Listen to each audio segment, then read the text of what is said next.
Hi folks, Sage here from Hippie from the 49th. I'm still standing out in the middle of a snowstorm, believe it or not. So, Mark Carney put out his budget. Finally, the Liberals put out their budget. So, I'm going to try to take a look at it. I've been looking at it and trying to read it, but I find it's written in mumble jumble political crap. And I think some conservatives are going to be, yeah, this is okay. Some conservatives are going to be, no way. But when you take a look at PP, well, he's going to hate anything. It doesn't matter if it's awesome. He would still hate it and try to knock it down. So we're not going to pay attention to the little twerp, okay? Can you believe it's been over a month since I recorded that? That's how long this took. Well, it was a close call back in November, but the federal budget just squeaked by, and for a moment there, we didn't know if we were heading back to an election or not. Yes, in Canada, if the budget doesn't pass, we vote for a new prime minister. I bet there are a lot of Americans wishing they had that loophole. Now, I'm sure little PP was counting on this to fail, probably already practicing his victory speech in the mirror. But let's be honest, a fresh election could have nudged the Liberals closer to a majority. And actually, they already did get one step closer. A Nova Scotia Conservative MP crossed the floor and joined the Liberals. He said ever since little PP came back to the House, he's felt more like he was stuck in a frat house than a serious political party. Too much shouting, too much hate. And you know what? He's not the only Conservative bailing. An Alberta MP also announced he's retiring. So now, the Liberals are only 2 seats away from a majority government. If Pierre and his minions keep spewing mega rhetoric all over Parliament Hill, well, the Liberals might fill those 2 seats without an election. Imagine that. Okay, this was not a light read, and I don't know how many times I woke up with a keyboard imprint on my forehead. I have attempted to sift through all of it, and I will try to break it down for you. I will be sharing photos taken by me for your viewing pleasure. I am going to read through my notes quickly so this doesn't take forever. Now let's get into it. All right, before anyone freaks out about the state of Canada's economy, let's walk through what's actually happening, because the reality is far more nuanced than the political noise online. Right now, the global economy is chaotic. Protectionism is back, tariffs are flying, and trade relationships are being tested like we haven't seen since the 1930s. And yes, Canada is caught in the middle of that storm. But here's the surprising part. Inside our borders, the economy is holding up better than most people think. Let's start with the good news. Canadians are still spending. Wages have grown faster than inflation for over a year now, which means people actually have more real purchasing power. Borrowing costs are easing, savings are up, and asset values are improving. Tourism inside of Canada is strong, especially because of the Canada Strong Pass. Families and young people got free or discounted access to parks, museums, gallery, and rail travel, and that boosted communities right across the country. Housing activity is picking up again, though it varies by region. And the big one, buy Canadian policies. When Canadians buy Canadian, whether it's food, materials, or manufacturing, more of our money stays in our communities. That means jobs stay here. But it's not all sunshine. The tariffs are taking a toll, and the impact is growing. The economy will grow, but more slowly than expected. The U.S. tariffs and uncertainty are dragging down business investment. And because our population growth has stabilized, the size of the overall economy, our real GDP, is now projected to be about 1.8% smaller than the original forecast. That slowdown means the federal government has roughly $7 billion less each year than planned. That's not recession territory, but it's a real headwind. Now let's talk about exports, because this is where the damage is most obvious. Canada's exports overall are down 7.2%. Exports to the US are down 10.4%. Steel and aluminum down 33 and 32%. That's what happens when the US doubles its tariffs. Remember canola oil? China slapped 76% to 100% tariffs on ours, which effectively shut down the market overnight. Auto exports are down too. Auto and parts dropped 9%, and planned expansions have been delayed or canceled because global trade is so unpredictable right now. There's a lot going on in this sector. That could be another video. But, and this is important, Canada is pivoting. Exports to Europe, Korea, Japan, and Mexico are up 7%. Minerals, energy, electrical equipment, consumer goods, all growing in new markets. LNG Canada, offshore projects, and the Trans Mountain expansion are cushioning the blow. It's not enough to replace US demand, but it's real movement, and it makes us more resilient in the long run. Now, jobs. This is the part Canadians feel most. Hiring slowed sharply this year. Manufacturing lost about 30,000 jobs, mostly due to US tariffs. Youth unemployment is up 14.7%, the highest since 2010 outside the pandemic. And job searchers are taking longer for everyone. Some of that is actually because immigration has normalized, so the labor market is less overheated. But the trade shock is real. The government's response? A reskilling plan for 50,000 workers, easier access to unemployment insurance, a digital training and job matching platform to help people transition faster. So what's the bottom line? Canada's economy is under pressure, yes, but we are not collapsing, shrinking, or falling apart the way some people online like to claim. The truth is, Canada is being hit by the biggest global protectionist wave in generations, and we are bending, not breaking. Wages are growing, domestic spending is strong, we're diversifying our export markets, and we're investing at home to keep the economy stable while the world shakes itself inside out. This moment is challenging, but it's not a crisis. It's a transition. And the choices we make now determine how resilient we'll be over the next decade. All right, let's dive into the budget. Starting with the part the right-wing echo chamber is howling about, the deficit.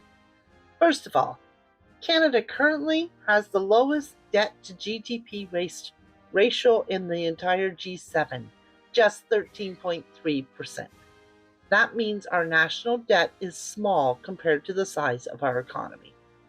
Second, COVID wrecked economies around the world.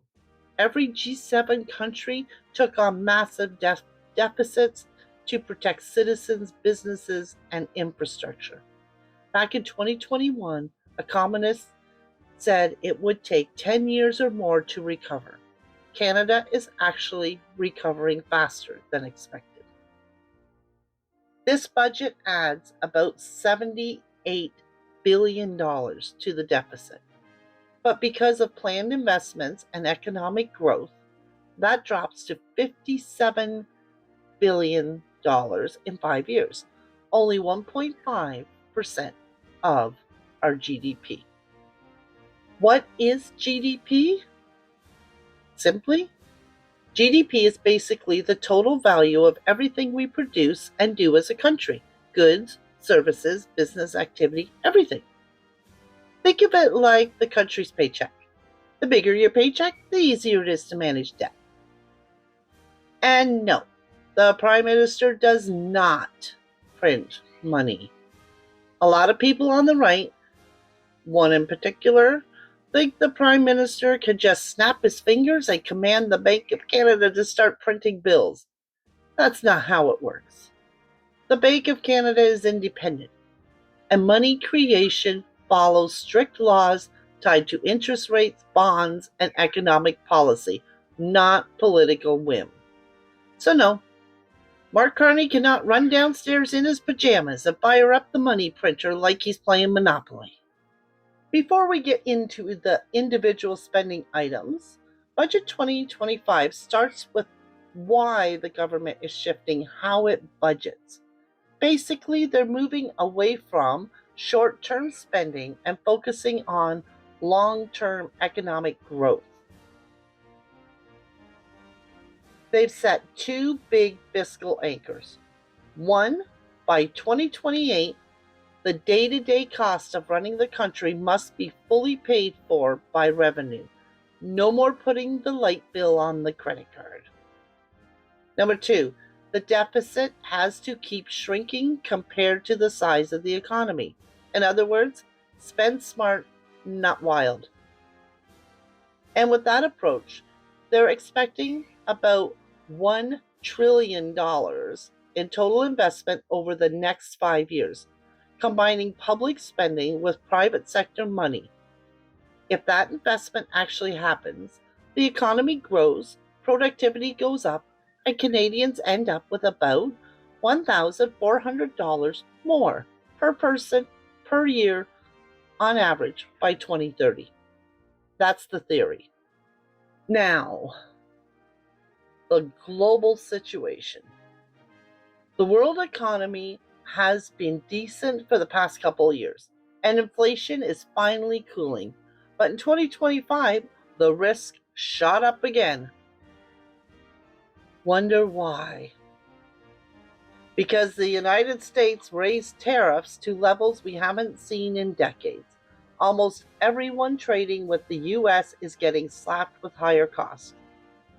That's shaking supply chains, slowing trade, and creating uncertainty.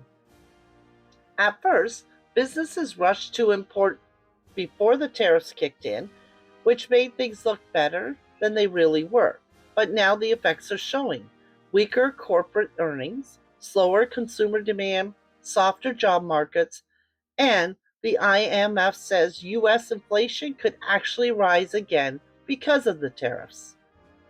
Oil prices are also low and bouncing around because global demand is weak and OPEC keeps pumping.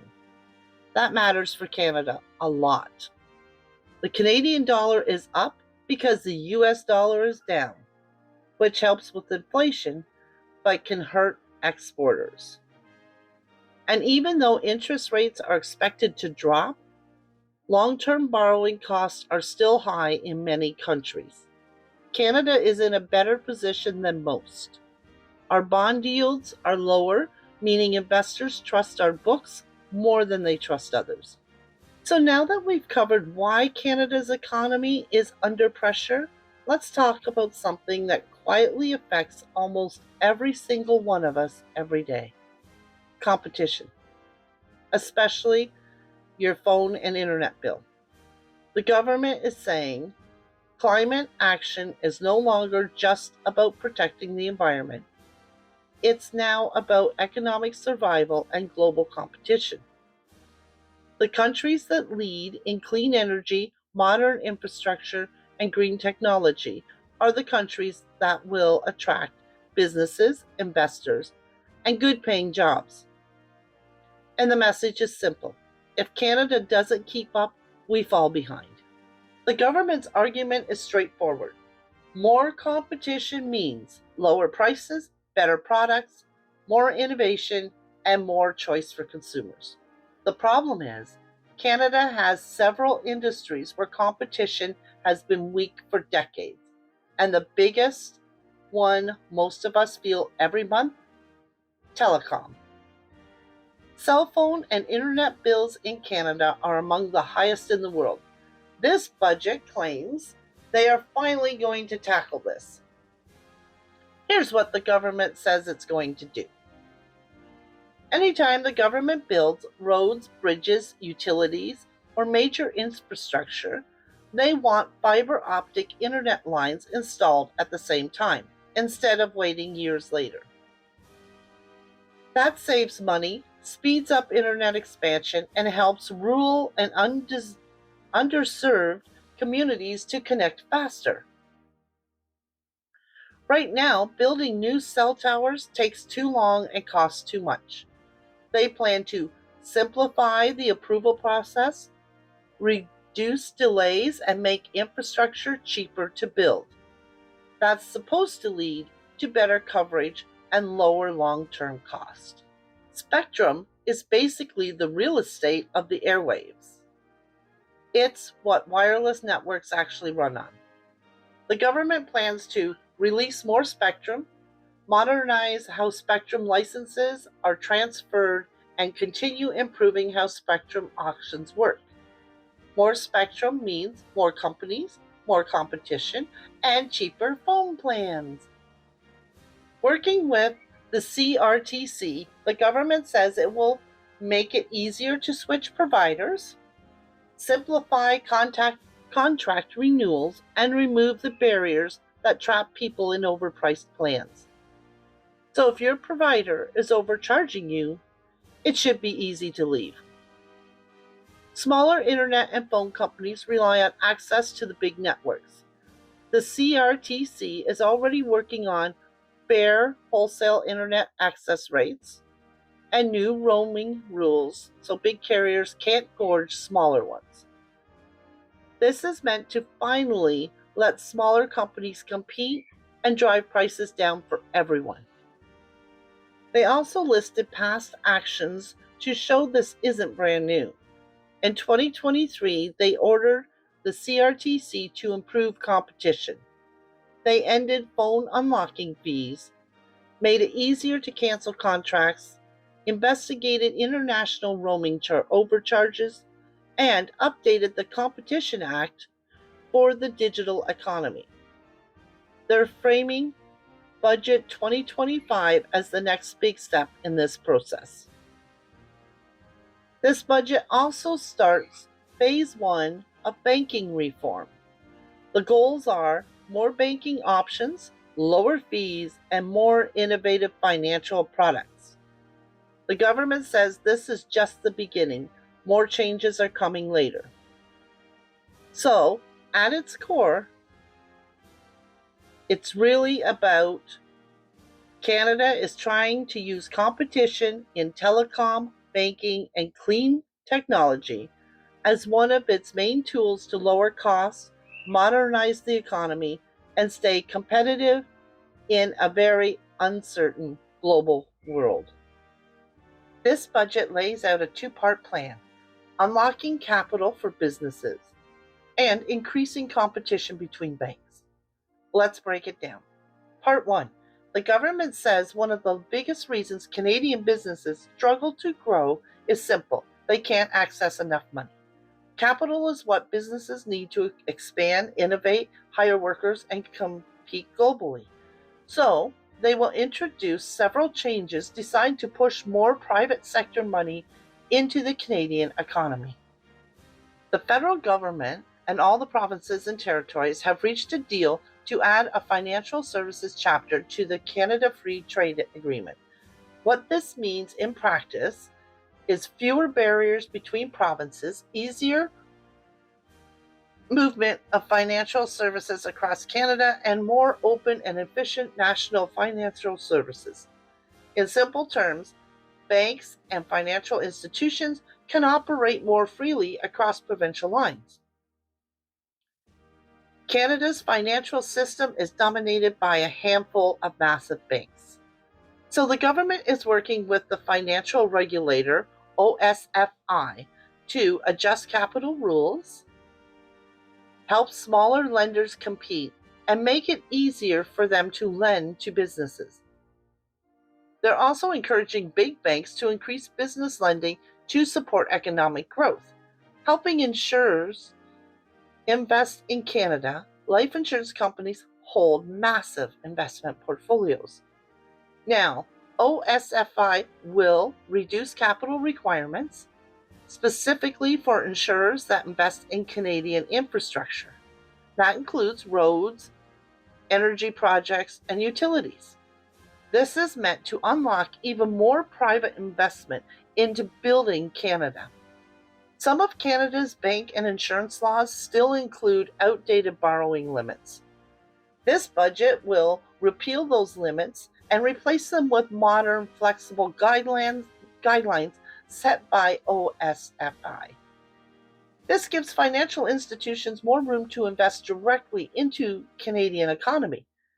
This is about one thing: mobilizing billions of private sector dollars into Canadian businesses and projects, so economic growth doesn't depend only on government spending.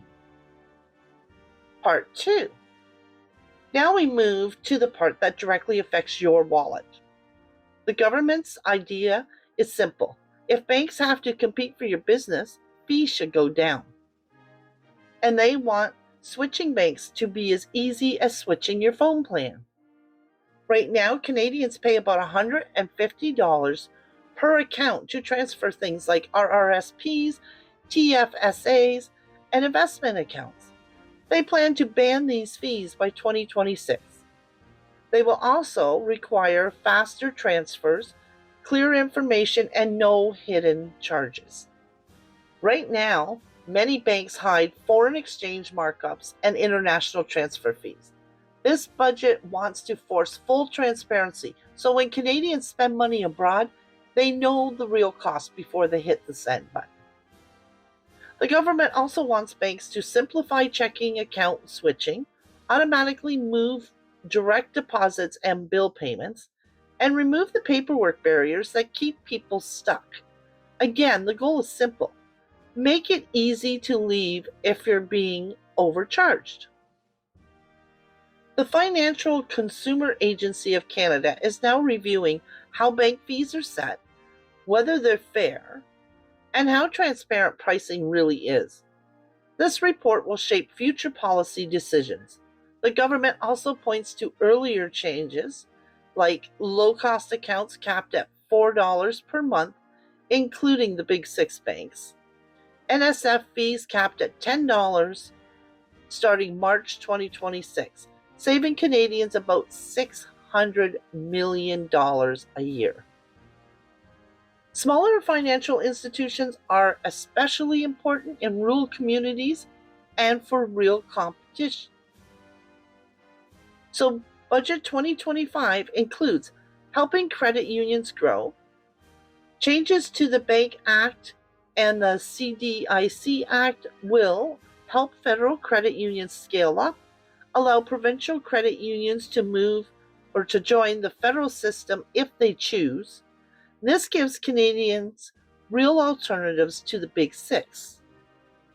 Small banks can now stay privately owned until they reach $4 billion in assets. Previously, it was $2 billion.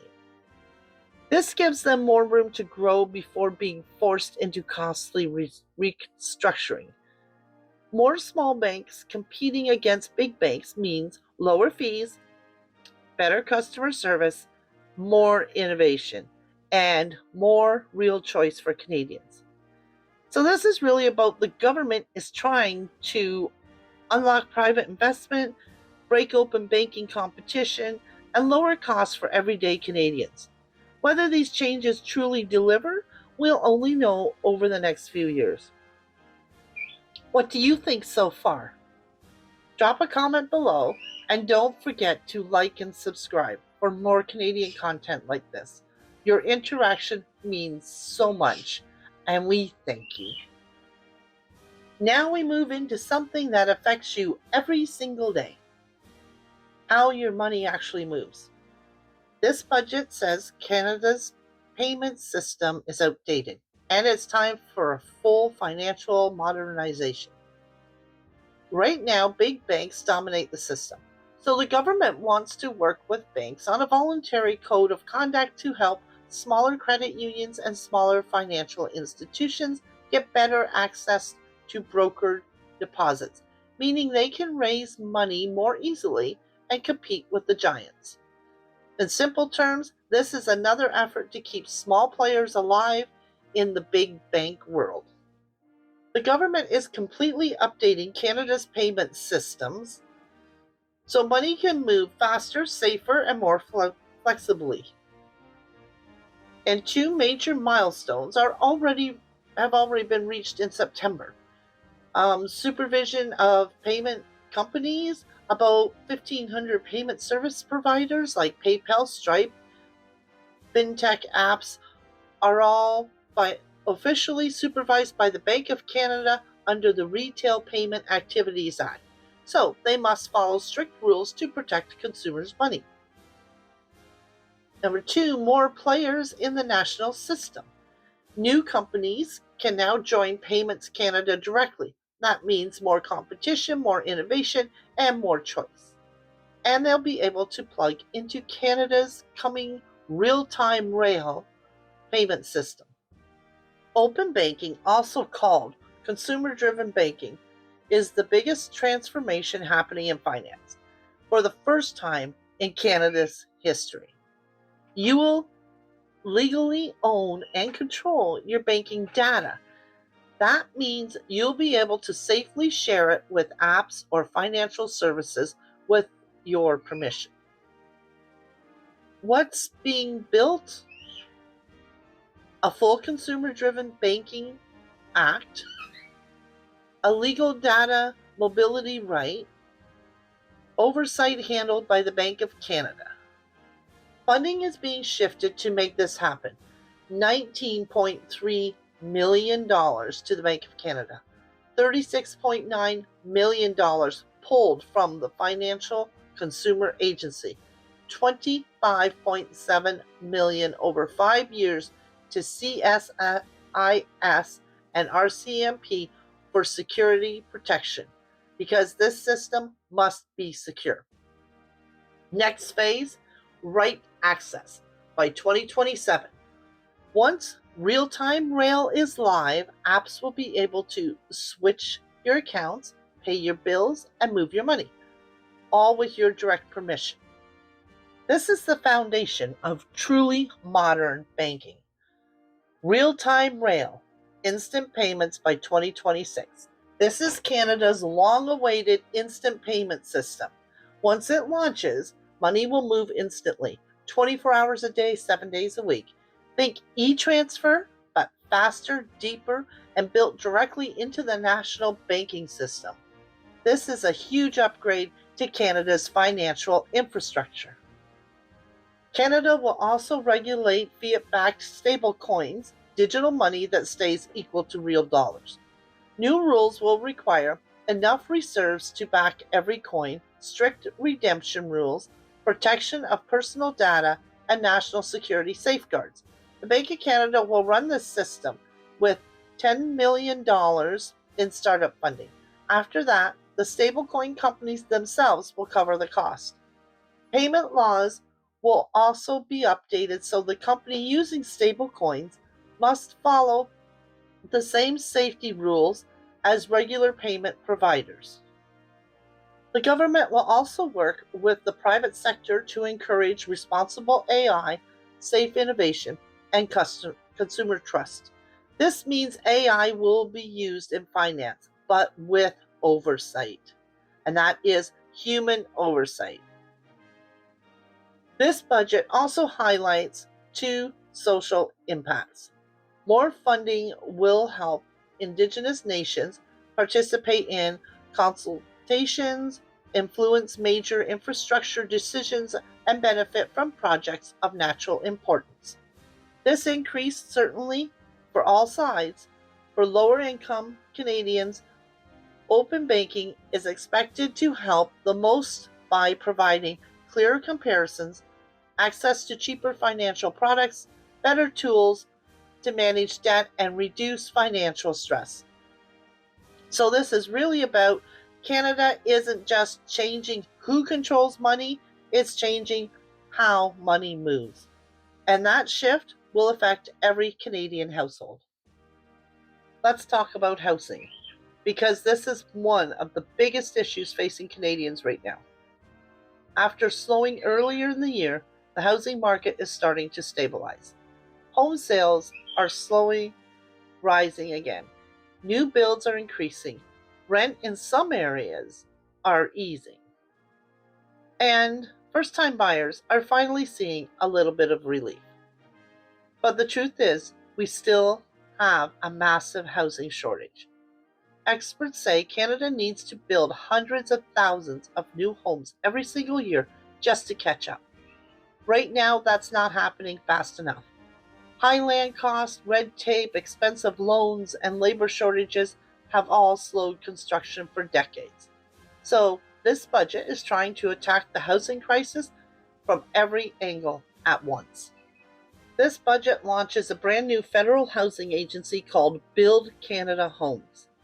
Its mission is simple but massive: build affordable housing at scale and fast.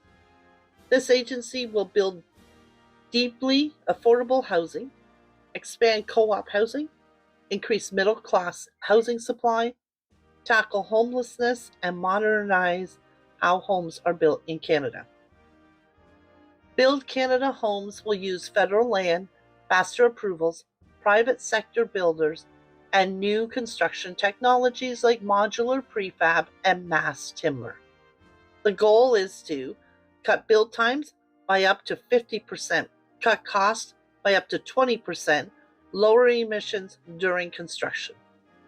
This budget commits $13 billion over 5 years to make this happen.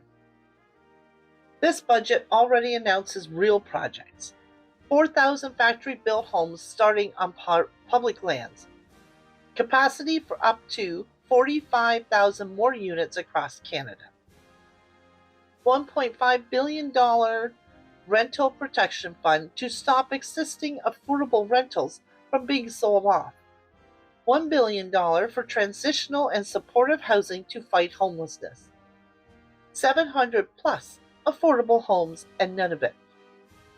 In Toronto, a new 540-unit development at Arbro Downsview. At least 40% of the units will be affordable, family-sized homes included, backed by $283 million in sewer and infrastructure upgrades. This budget makes the largest investment in co-op housing in 30 years.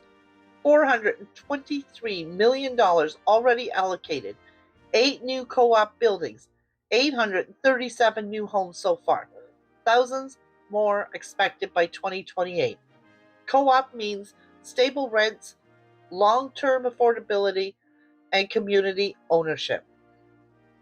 This budget eliminates the GST for first-time buyers on new homes up to $1 million. It also reduces the GST on homes between $1 million and $1.5 million. That is tens of thousands of dollars saved instantly, and it's already moving through Parliament under Bill C-4. For young families trying to enter the market, this is a major change.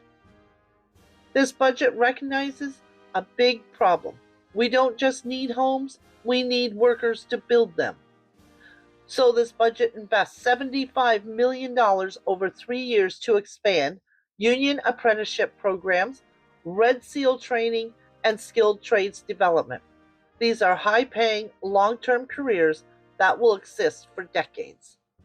This budget also boosts financing for apartment buildings and rental complexes. It raises the Canada mortgage bond limit from $60 billion to $80 billion per year. This unlocks cheaper financing for builders, more apartment construction, and thousands of new rental units every year. The budget commits to finally closing long-term drinking water advisories on reserved lands. Since 2015, 149 advisories lifted, 300 prevented. This budget adds $2.3 billion to upgrade and protect 800 plus water and wastewater projects. It also explores new financing tools for First Nation contractors and bonding support to help Indigenous builders compete for infrastructure work. This budget confirms $2.8 billion for Indigenous housing in urban, rural, and northern communities. Over $3 billion total available for First Nations, Inuit, and Métis housing projects. Build Canada Homes will work directly with Indigenous leadership to shape what gets built and how. The Canada Infrastructure Bank is also tripling its Indigenous infrastructure investment target from $1 billion to $3 billion. This budget is trying to fix the housing crisis by doing 5 things at once: building faster, building cheaper, training more workers, protecting rentals, helping first-time buyers, and finally, investing at scale in Indigenous housing and infrastructure. Whether it works will depend on execution, but on paper, this is the largest housing push Canada has ever attempted. The budget covers a lot of little bits, but each is just as important as the big chunks. There's a lot happening in this, so let's go. First up, taxes. Middle-class Canadians are already seeing relief. Your first dollars of income are taxed less, meaning more money stays in your pocket. Families could save up to $840 a year, and nearly 22 million Canadians will benefit from this change. Gas prices also dropping. The government has already removed the consumer carbon price at the pump, saving up to 18 cents per liter in some provinces, helping families and small businesses. For those who don't normally file taxes, big news. Millions of low-income Canadians will automatically get their benefits they're entitled to, think GST credits and child benefits, without worrying about forms or filings.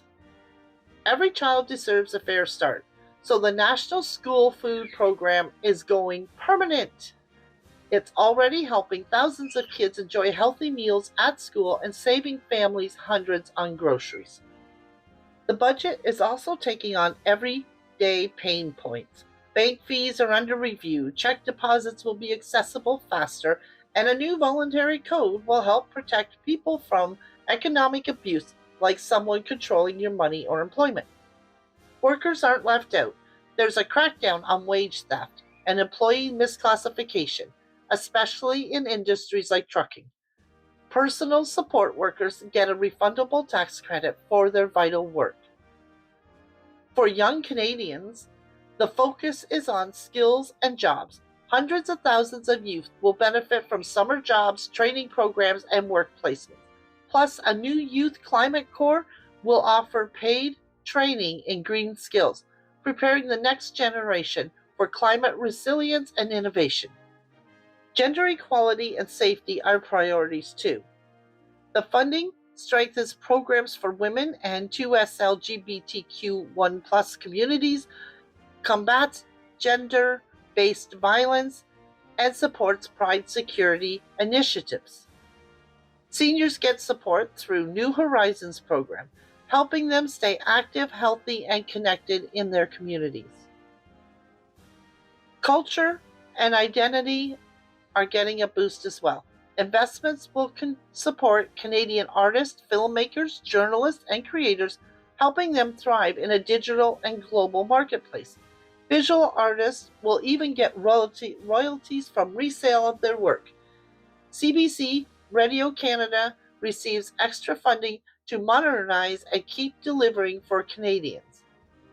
The Canada Strong Pass is back, giving families and young people discounted or free access to parks, museums, galleries, and rail travel, encouraging us to explore our own backyard. And the Royal Canadian Geographical Society gets support to help young people learn more about Canada's history and geography. Healthcare in the Arctic and North will be assessed and improved, with input from Indigenous communities to make access fairer and reduce travel costs. Small craft harbors are getting continued investment, supporting coastal communities and nearly 45,000 Canadians who depend on them. Finally, for Canadians with disabilities, the Canada Disability Benefit is making life easier. The government is covering costs to apply for the disability tax credit and providing a one-time payment to make sure recipients get the full value of the benefit. So, from families and workers to youth, seniors, and creators, this budget touches almost every corner of Canadian life. It's about affordability, opportunity, and building stronger communities across the country. Canada's new government is putting a strong focus on protecting the country's sovereignty and security, both at home and abroad. A major piece of that work is fixing how we buy military equipment. Right now, the system is slow and scattered, which means long delays for the gear our forces depend on. To change that, a new defense investment agency is being created. Its job is to cut the red tape, make faster decisions, and make sure big purchases like submarines and other advanced systems actually support Canadian industries such as aerospace, shipbuilding, and high-tech manufacturing. It will also bring the military and industry together earlier so needs, timelines, and costs are clear from the start. Beyond procurement, Canada is strengthening its presence overseas. Operation Reassurance in Latvia, I said that wrong, remains our largest mission, with thousands of Canadian and allied troops working together to deter Russian aggression. The mission has been renewed, solidifying Canada's leadership role in NATO's eastern flank. In the Middle East, Operation Amarna is adapting to shifting regional dynamics, giving Canada a flexibility to respond to emerging security challenges with better intelligence and modern capabilities. Security also means protecting Canadians here at home. The government is boosting federal law enforcement by hiring 1,000 new RCMP members and improving recruitment support to more qualified candidates enter policing careers. These officers will focus on threats like organized crime, online child exploitation, money laundering, and the financial crimes that undermine both safety and the economy. A new financial crimes agency is also being established to bring top experts together under one roof to investigate complex cases and recover criminal proceeds. I'm sorry, my bird has decided she wants to talk too. At the border, the Canadian Border Services Agency is receiving major investments to increase staffing, improve detection of illegal guns and drugs, and modernize tools to protect Canadian industries from unfair trade practices. Frontline officers will also receive updated retirement benefits that better reflect the risk and responsibilities of their work. This builds on earlier funding that allows the agency to hire up to 1,000 new officers.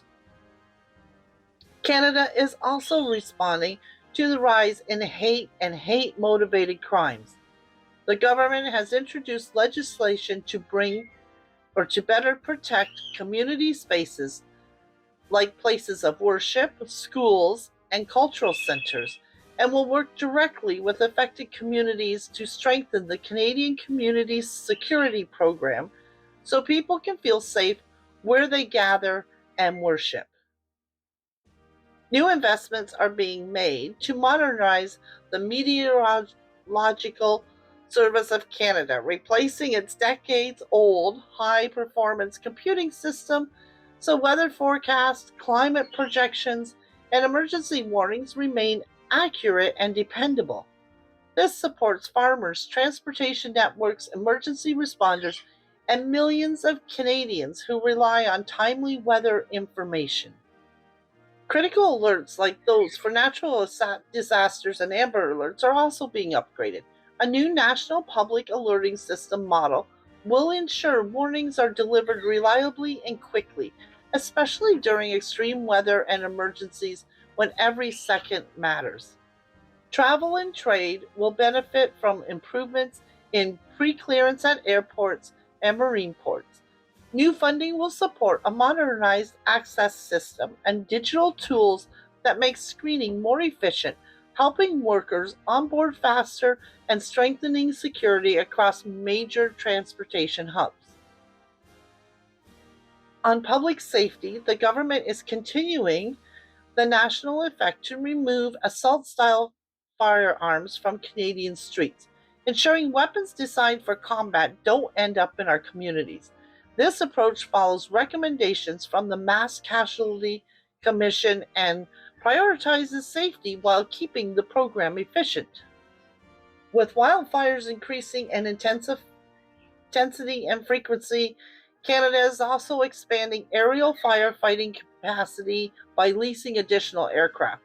This will support provinces and territories during severe fire seasons and help protect families, communities, and critical infrastructure. Financial fraud has exploded in recent years, with scams becoming more sophisticated and harder to detect. To confront this, the government is developing a national anti fraud strategy, bringing together banks, companies, and tech experts to shut down evolving scams. New requirements for banks will strengthen protections for consumers by improving fraud policies, increasing transparency, and giving Canadians more control over their accounts. Banks will also report anonymized data or on fraud so future policies stay informed and effective. To further crack down on money laundering, updates to federal legislation will restrict large cash transactions and prevent anonymous third party deposits that criminals often use to hide their tracks.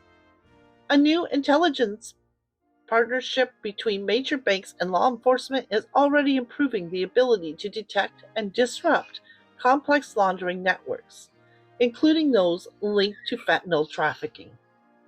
National security reviews will also be expanded to include certain investments made by foreign banks and their affiliates in Canadian businesses.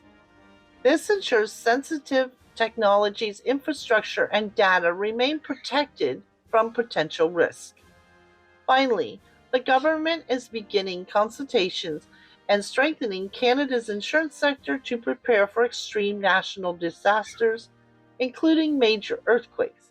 The goal is to protect consumers and make sure the financial system remains stable during catastrophic events. Canada's new government is focused on building a public service that is modern, efficient, and effective, spending less on running government so more can be invested in the services Canadians rely on. After years of rapid growth, more than 40% in the last decade, the federal public service has become bloated, slow, and expensive.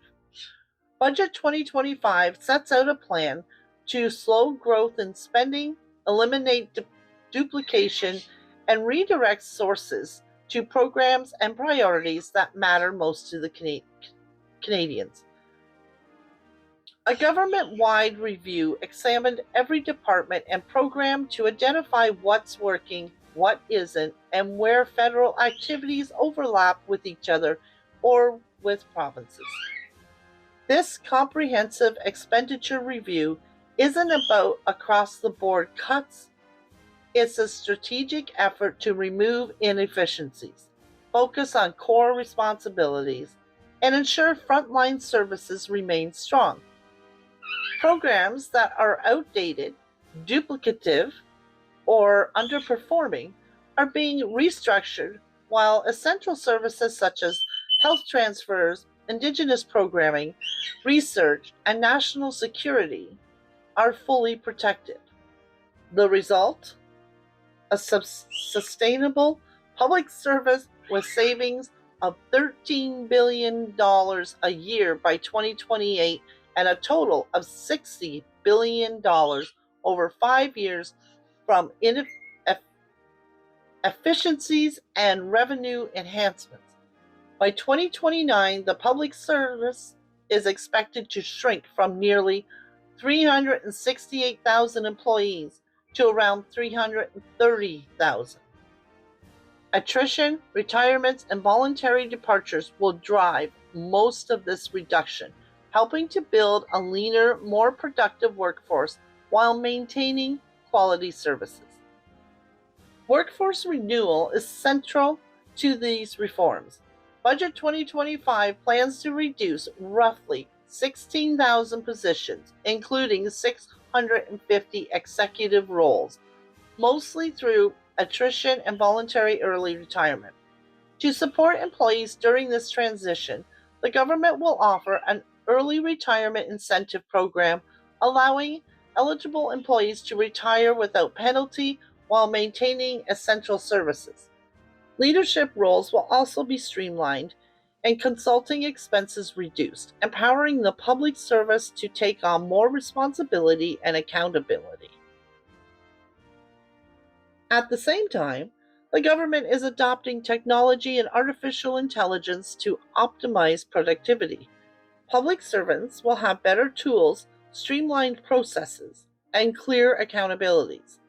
A Made in Canada AI tool will be developed in partnership with Canadian tech companies, supported by a new Office of Digital Transformation to improve operations, eliminate redundancies, and scale AI across government. These efforts protect Canada's digital sovereignty and while creating opportunities for domestic innovators. Budget 2025 also tackles fairness and public sector retirement benefits. Federal employees will no longer over-contribute to pensions following enhancements to the Canadian Pension Plan and Quebec Pension Plan, saving up to $1,100 per year per employee. Modifications to the Pensioners' Dental Services Plan will ensure retirees have access to benefits while keeping costs reasonable for taxpayers. Fair and sustainable compensation is also a priority. As a new collective agreements are negotiated, the government will work in good faith to balance employee interests and taxpayers' fiscal realities, ensuring the public service can attract and retain top talent while freeing resources for Canadian growth priorities. Excuse me. The government is also committed to improving services for Canadians. Veterans Affairs Canada will receive $184.9 million over 4 years to stabilize processing for disability benefits and modernization IT systems. A review of fines and penalties will ensure they remain effective deterrents. The Canada Student Financial Assistance Program will see reforms to limit grants to public and non-for-profit institutions, improving integrity while saving $1 billion over 4 years. Cutting regulatory and operational red tape is another focus. Outdated reporting requirements, duplicative approvals, and low-value legislative barriers will be streamlined or removed, freeing public servants to focus on work that truly benefits Canadians. Finally, the public service will open its doors wider to private sector enterprise. The Build Canada Exchange Program aims to bring in 50 external leaders in technology, finance, science, and other sectors to accelerate innovation, share knowledge, and help build a modern, agile government ready for the challenges of the 21st century. On top of modernizing government operations, this budget strengthens Canada's tax system. A robust An efficient tax system allows the government to support essential services, build major infrastructure, and create millions of homes. To protect tax integrity, the government will implement new rules to address abusive tax practices, limit corporate deferrals, clarify taxation for Canadian multinational insurers, modernize transfer pricing rules, and introduce a reserve charge mechanism to combat GST HST carousel fraud. These measures are expected to increase federal revenues by hundreds of millions of dollars. To improve efficiency, this budget eliminates or modifies costly, inefficient tax measures. The luxury tax on aircraft and vessels will be removed, and the underserved housing tax will be eliminated, reducing compliance burdens and helping Canadian industries and taxpayers. Indigenous tax jurisdictions are also being advanced. In collaboration with Indigenous governments, the federal government aims to conclude fuel, alcohol, cannabis, tobacco, and vaping sales tax arrangements and explore additional flexible approaches to allow Indigenous governments to grow revenues and meet community goals. All these measures, workforce renewal, AI adoption, pension reforms, service modernization, regulatory simplification, talent integration, and tax system modernization are part of a single vision. A federal government that works faster, smarter, and more effectively for Canadians. By spending less on running government and collecting taxes fairly and efficiently, Canada can invest more in generational priorities like infrastructure, housing, health, and technology while ensuring the public service excuse me, is sustainable, responsible, and ready to meet the needs of today and tomorrow.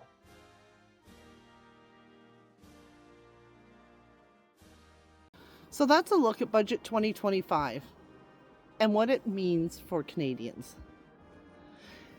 Maybe I should have done it in 2 parts. Sorry, it was a lot longer than I expected. Personally, I'm all for changes that streamline government operations. It's about time we made things more efficient. But I think the banking reforms are a big win. And while I'm a bit cautious about AI, strong oversight is definitely key. Tackling the housing issue is great, though I think a lot more could have been done for first-time homebuyers. On the international front, we need to face reality. The U.S. is no longer a reliable ally, and that may continue for some time. Let's hope not. It's not our government's fault that trade agreements have broken down. The U.S. breached a contract that is supposed to run until 2036. My takeaway is that we can't necessarily trust them the way we once did. The world, or their word, isn't something that can be, well, nothing they say is truth. So what can you do? It's all lies. And that's why building fair trade partnerships around the world is so important. It strengthens our economy and reduces our reliance on any one country. You know which one it is. Okay, and guess what? While I was finishing up this video and working my little fingers to the bone on the keyboard, another Conservative MP, this time from Ontario, crossed the floor. It's getting mighty crowded over there on the left side of the House. 1 seat left. For deeper dives into these topics, check out my other videos. I'd love to hear your thoughts. What do you think about the new budget and its direction it's taking Canada? Until next time, stay warm, Stay informed and stay groovy. Peace and love.